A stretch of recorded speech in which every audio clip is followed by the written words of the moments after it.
Good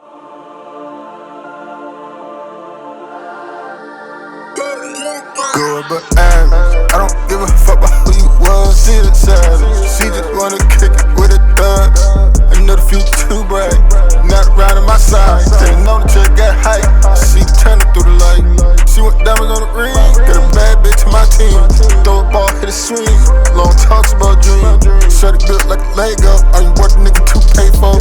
On the shot, got a Draco. I've been places you can't go. If a studio engineer tells you need to send in the stems for him to mix the song, fire that dude immediately. When you're mixing your rap vocals, a really important step you need to understand is that the beat needs to sound extremely well. So I'm going to show you exactly what you should do when you're mixing your rap vocals and you don't have the stems to the beat. And I'm going to show you little tips and tricks on how to make sure that your rap vocals sound perfectly clear. It's Popping Music Gang. I'm 30 Killer Beats. I'm a mixing engineer, producer, artist, and some more stuff. If you want me to mix any of your songs, there will be a link in the description where you can contact me and I'll mix your song. So I'm just going to show you exactly what you should do when you don't have the stems and you need to make your vocals sound clear and precise. Okay, so I have a beat here that you guys just heard, and here's the main track right here where the beat is. This whole entire sample right here. I made the beat, but I couldn't find the file where I could just track it out and just upload it into Pro Tools. So I said, hey, I did the best mix I could on the entire beat, and I kind of played around with it just to make sure I got a really good sound. And I'm gonna show you exactly how to do that. You want to split the beat up into 3 different tracks where you get a low,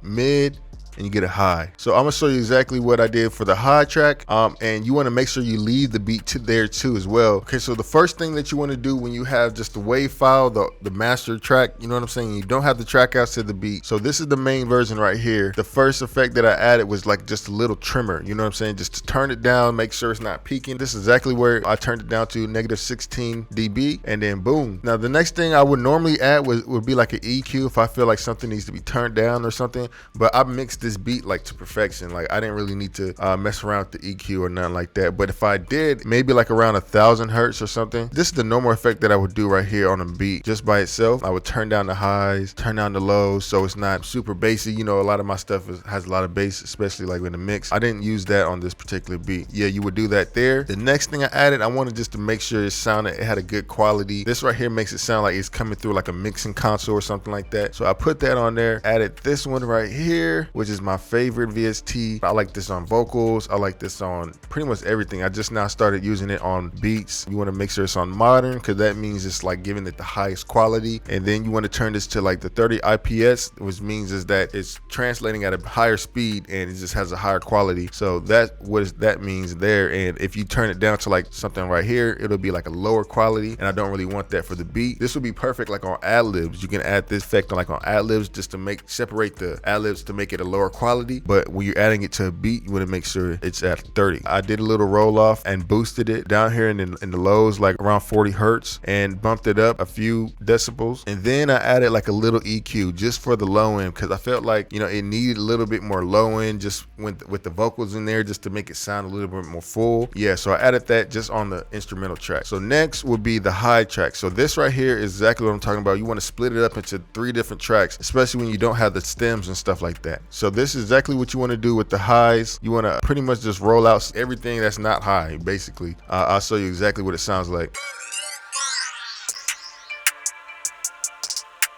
So that's pretty much all I left in there was that I added these 2 effects. So this right here, if you don't, you guys gotta have Slate Digital. They have some really good effects. They have like a monthly plan and all that kind of stuff. You can get all their effects just by using that monthly plan. So I added this right here on there, which is like a amp or something like that. I'm not entirely too sure, but they have this thing right here where it makes like the highs really crispy and really clear. So I added that on the beat. That was just on the highs part, so I didn't need to make it thick or anything like that. And I added this effect right here just to make sure it sounded like it came from a console, you know what I mean? I want it to be crisp and clear, so that's what I added there. On the mid, I took out a lot from the lows, and then I took out a lot from the highs, and then just kept literally just the mids. I didn't boost it or anything like that. I added a wider just to spread it out a little bit because, you know, I don't have the track outs. If I had the the TrackOuts, I will make this so much wider than what it is already, but I don't have the TrackOuts, so this is exactly what I'm gonna do. And it happens when you're a producer like that, you make so many beats, files just get missing. Next thing I added was an ozone imager, and this right here like really helps in spreading it out, you know what I'm saying? And just adding that effect by itself, it really made it a lot wider, you know what I'm saying? Just in the mids, it's a really great addition to, you know, the actual beat and the instrumental. When you add that little effect there, let's just hear it real quick with the effect.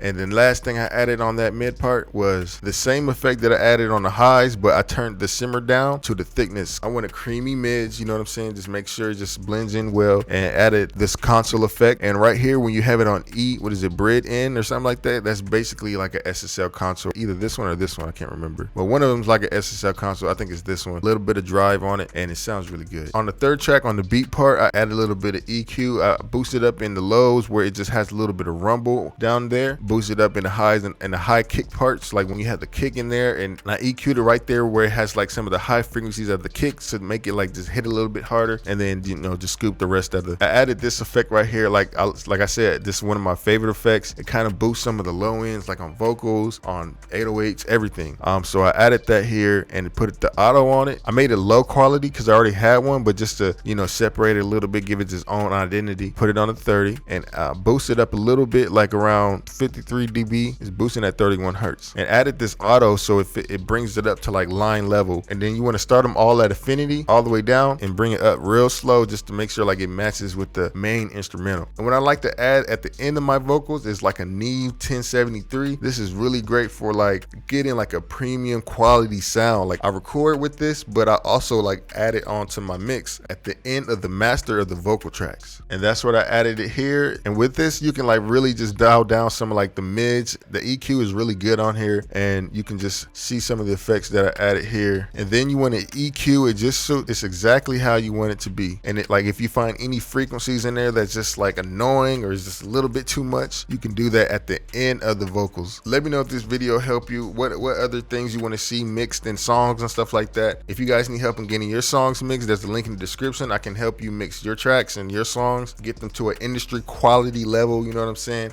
You guys stay safe. And remember, it's only a matter of time. Peace.